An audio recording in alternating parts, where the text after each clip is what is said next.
Ай достар, сіздермен бірге Репфакт каналы. Бүгін сіздермен соңғы жылдары жер бетінен толығымен жойылып кеткен жануарлар жайлы айтамыз. Олай болса кеттік. Достар, дәл қазір назарларыңызға енді ғана тез дамып келе жатқан Репфакт арнасына тіркеліп кетулеріңізді сұраймын. Арна әртүрлі факттар тақырыбында видеолар шығарады. Тіркелсеңіз өкінбейсіздер деп сенемін. Сілтеме астында болады. Археология тарих ғылымының ежелгі дәуір мен орта ғасырдағы адамзат қоғамы дамуының заңдылықтар мен негізгі кезеңдерін зерттейтін саласы. Басты зерттеу нысаны ретінде ерте дәуірдің еңбек құралдарын, қару-жарақ түрлерін, мекен-жай қоныстары және тұтынған заттарын айта аламыз.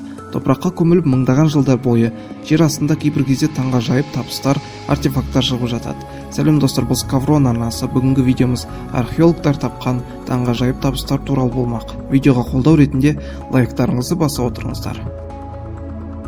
Европа астынан жүздеген тіпті мыңдаған туннельдер табылған болатын. Қазіргі кезге дейін бірақ бұл туннельдер құпиясы ашылмады.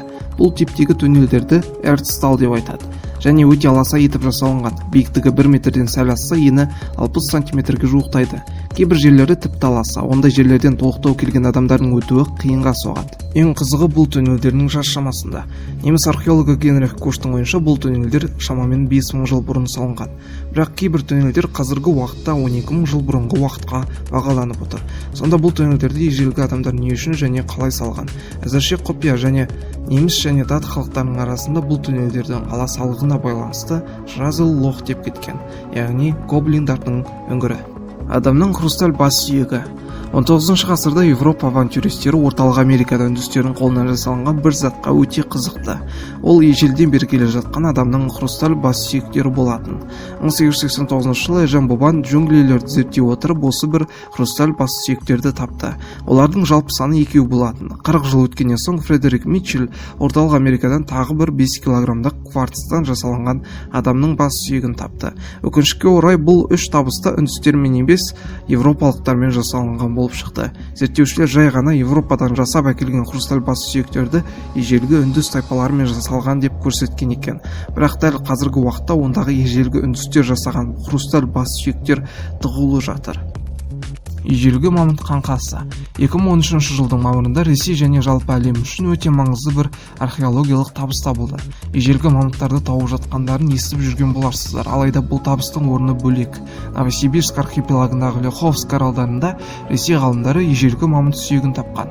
Ең қызығы, бұл мамонт сүйегінде мамонттың қаны сақталып қалған екен. Көптеген елдердің ғалымдары бұған өте қызығып отыр. Себебі егер мамонттың бұл қаңқасындағы ДНК сақталып қалған болса, мамонтты жасанды жолмен қайтадан осы дүниеде өсіруге болады екен. 1938 жылы Ирактың астанасы Бағдадта археолог Вильгельм Конинг таңғажайып бір ыдысты тауып алған болатын. Цилиндрлі бұл ыдыстың сырты кәдімгі мыстан жасалған, ал ішкі қуысындағы модель ондай қатты ештеңеге ұқсамайды. Бірақ химиялық экспертизалар жасалғаннан кейін ғалымдар бұл ыдыстың жай ыдыс емес, кәдімгі батарея сияқты қызмет атқара алатынын білді.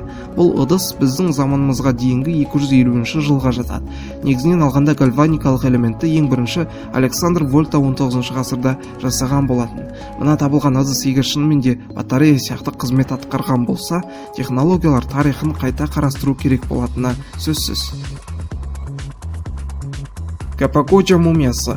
Бұл жақсы сақталған мумия 1999 жылы Аргентинадағы жанартаулардың бірінен табылған болатын.